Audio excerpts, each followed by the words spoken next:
छत्रपती शिवाजी महाराज की जय। फक्त एवढ्या म्हणण्यापुरतं छत्रपती शिवाजी महाराज राहिलेले आहेत आणि त्यांचे पुतळे चौकात बसवून गाड्यांवर लावून आम्ही फक्त पाहत आहोत आणि जगाला ओरडून ओरडून सांगत आहोत की आम्ही शिवभक्त आहोत। परंतु मग त्याच शिवाजी महाराजांच्या राज्यात जेव्हा एखाद्या स्त्रीवर अशी वेळ येत होती तेव्हा शिवाजी महाराजांनी काय अवस्था केली ही का आठवत नाही। जेव्हा स्त्रीवरती बलात्कार होतो तेव्हा शिवाजी महाराज त्या नराधमाचा चौरंग करतात। ही न्याय व्यवस्था होती माझ्या राजांची। मग आज मला न्याय मिळून देणार की नाही। मी 31 वर्षाची डॉक्टर मोमिता, आई वडिलांची एकुलती एक लाडाकोडात वाढलेली होते, जिचे स्वप्न खूप मोठे होतं। डॉक्टर होऊन आपल्या आई वडिलांचे नाव मोठं करायचं होतं आणि त्यांचे सर्व स्वप्न पूर्ण करायचं होतं। असं तुम्ही मला कोलकात्याची लेडी ट्रेनी डॉक्टर म्हणून ओळखतात। कोणी मला मयुरी तर कोणी मला निर्भया म्हणतात तर कोणी मला दामिनी। आज संपूर्ण देशभरात माझे नाव प्रत्येक घराघरात घेतलं जात आहे, पण माझे खरं नाव मोमिता आहे। माझ्यावर तुम्ही सगळ्यांनी दाखवलेलं प्रेम, माझ्या घरच्यांना तुम्ही दिलेला आधार म्हणून मला खूप बरं वाटतं आणि म्हणूनच मला तुमच्यापर्यंत पोहोचायचं आहे। मी पश्चिम बंगालमध्ये राहणारी मुलगी होते। माझा जन्म 1993चा आहे। घरात एकटी असल्यामुळे आई वडिलांची खूप लाडकी होते।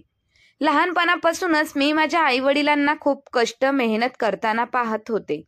मला आठवते एकदा मी डॉक्टर होण्याची जेव्हा इच्छा आई वडिलांना सांगितली तेव्हा आम्ही मध्यमवर्गीय कुटुंबातील असताना देखील माझ्या वडिलांना ती इच्छा ऐकून खूप आनंद झाला होता।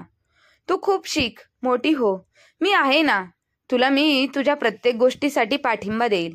त्यांनी माझ्या पाठीवर मायेचा पुढाकाराचा हात फिरवला होता आणि तेव्हापासूनच माझ्या आई वडिलांना कष्टाने पैसा जमा करत माझ्यासाठी शिक्षणासाठी कमवत होते।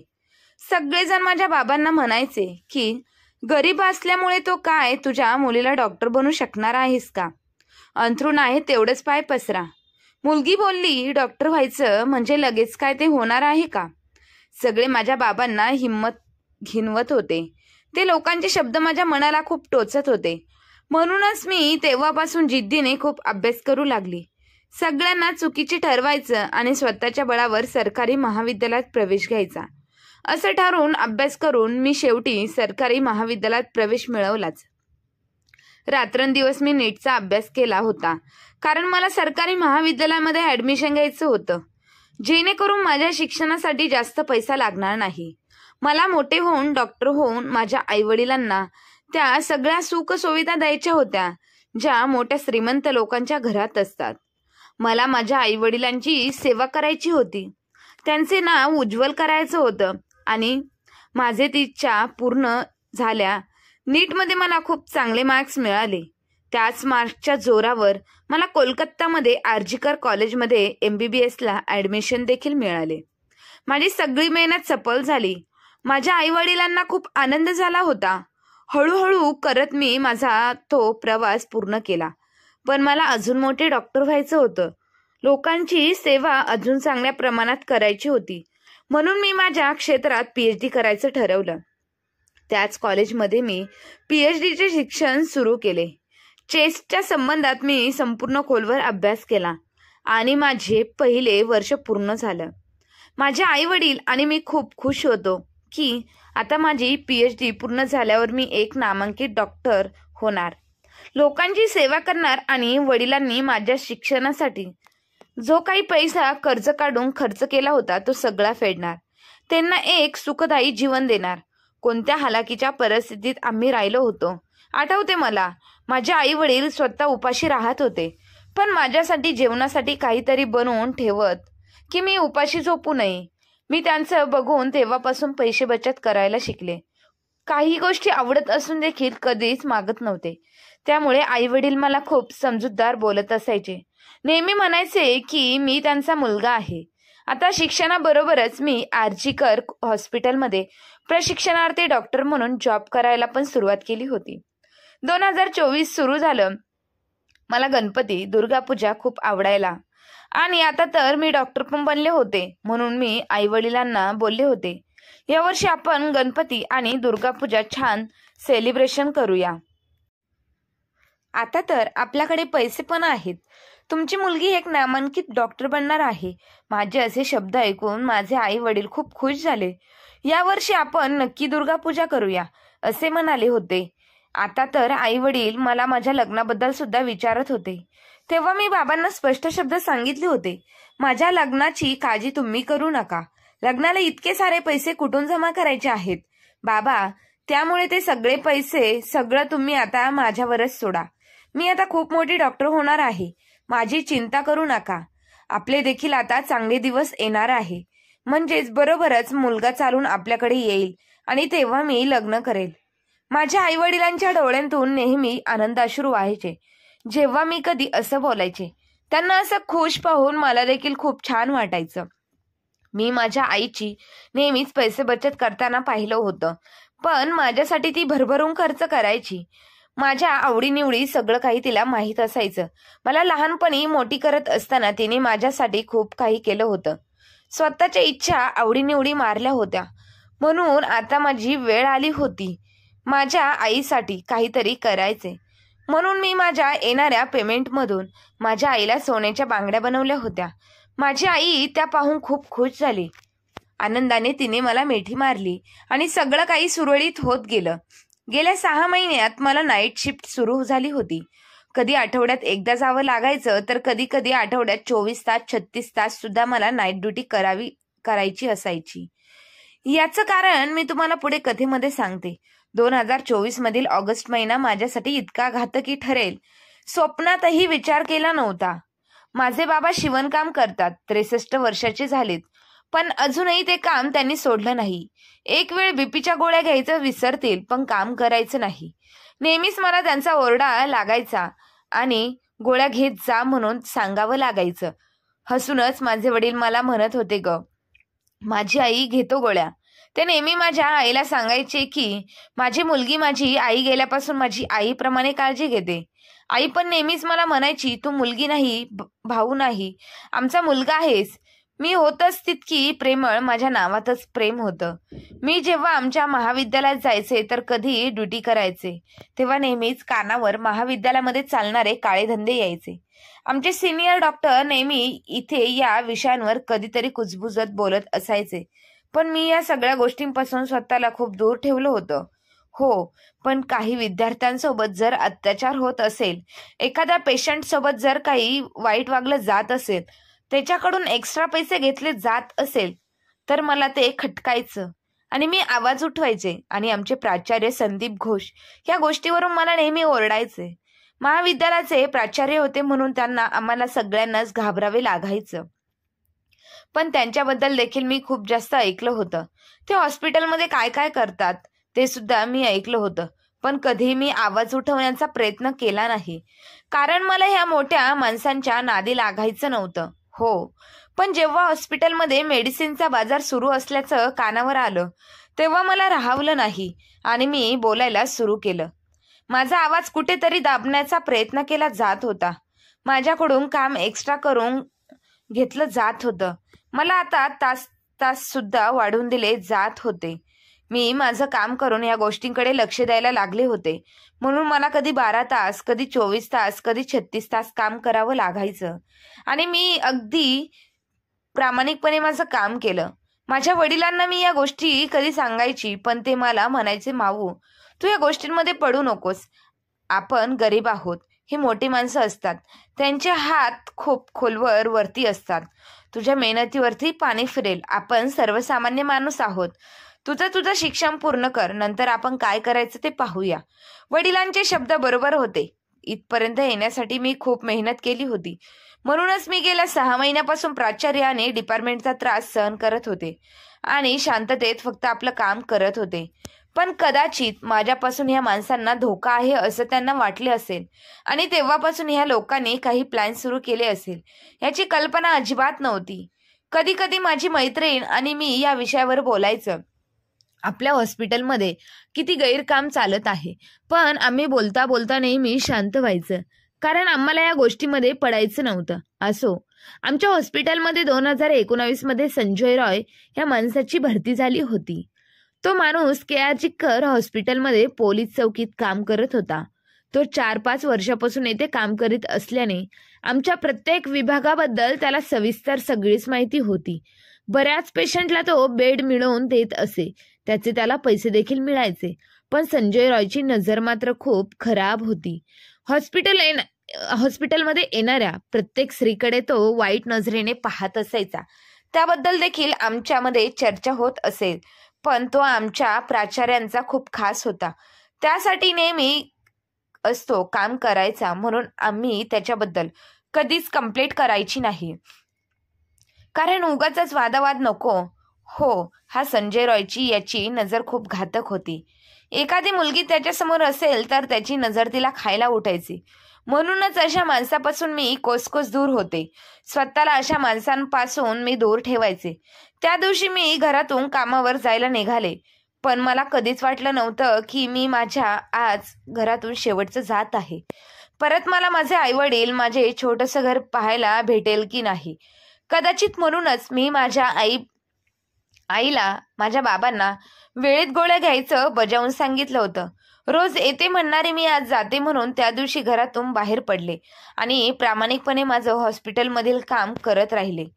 आज 8 ऑगस्टच्या दिवशी मी दिवसभर काम करत होते. माझ्या पेशंटची काळजी घेत होते. माझ्या सेमिनार हॉलजवळ एक खोलीचं बांधकाम सुरू होतं, म्हणून वरती कोणाची ये-जा जास्त नव्हती.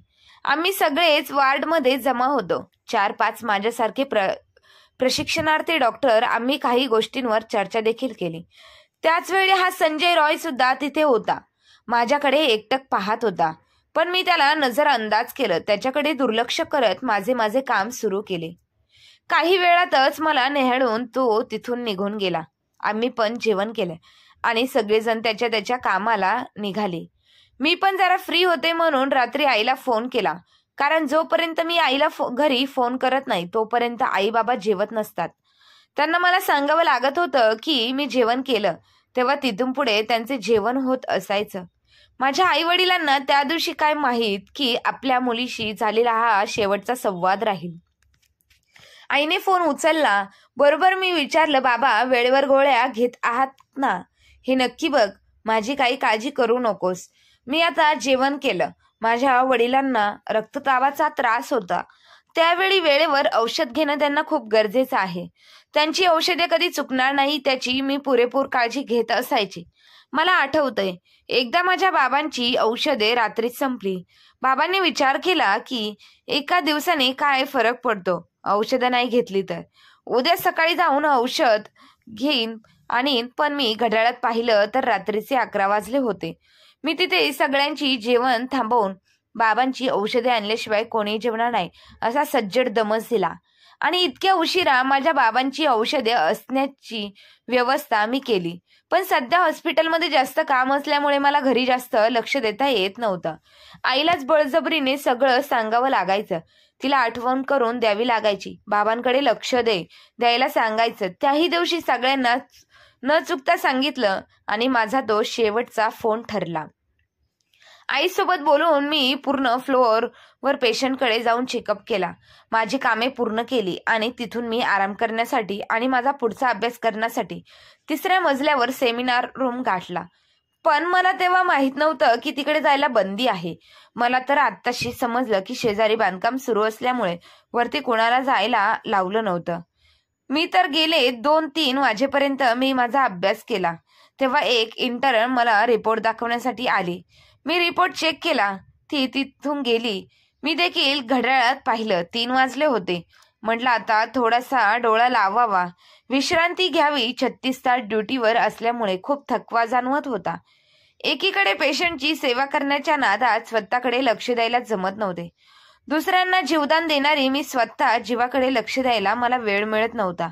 त्यामुळे पुस्तकं, डायरी बंद केली आणि सेमिनार हॉलमध्ये शांत डोळे लावून झोपले.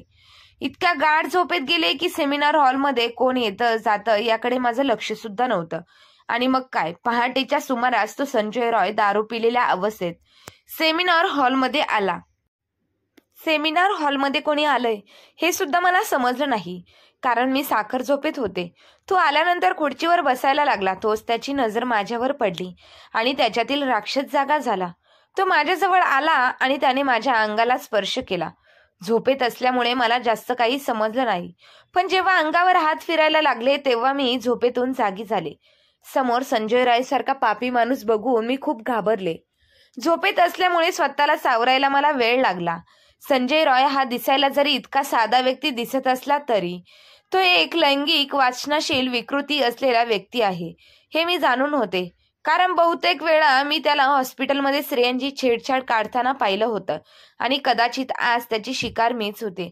मी त्याच्यापासून स्वतःला वाचवण्याचा खूप प्रयत्न करत होते, पण त्यांना दारू पिऊन होती. त्यांच्या तोंडाचा वास वरून मला समजले होते तो माझं काही ऐकण्याच्या मनस्थितीत नव्हता. मी त्याची विनंती करत होते, मला सोड म्हणत होते, पण त्याला काही माझी कीव येत नव्हती.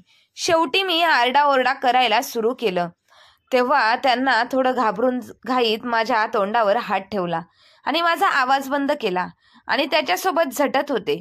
कोणीतरी माझा आवाज बाहेर ऐकावा म्हणून मनोमन देवाकडे प्रार्थना करत होते. बेंबीच्या देठापासून आवाज देत होते, पण त्या दिवशी माझा आवाज रात्री कुणालाच ऐकू आला नाही, कारण त्या दिवशी वरती फ्लोअरवर कोणाला यायला अलाउड नव्हतं. म्हणजे माझ्यासोबत हे सगळं कटकारस्थान रचण्यात आलं आहे हे समजण्याचा मार्गच नाही. मी ते नराधमांना माझ्यापासून दूर लोटण्याचा प्रयत्न करत होते, पण त्याच्यात इतकी ताकद कुठून आली होती कुणास ठाऊक. काही केल्यानं मला माझ्यापासून त्याला दूर करता येत नव्हतं. त्याच्यापासून मी स्वतःला वाचवू शकले नाही. लढून लढून मी हरले आणि त्यांनाही मला ओरडायला सुरू केलं. मला मारहाण केली. आता तर मी अगदी थंड पडले. कोण कोण माझा उपभोग घेत होतं मला समजले नाही. हे आत्म्याला माझा आक्रोश बाहेर ऐकू जात असेल. इतक्या जोराने बेंबीच्या देठापासून मी त्या रात्री ओरडत होते, पण का कुणास ठाऊक माझा आवाज कुणालाच ऐकू गेला नाही.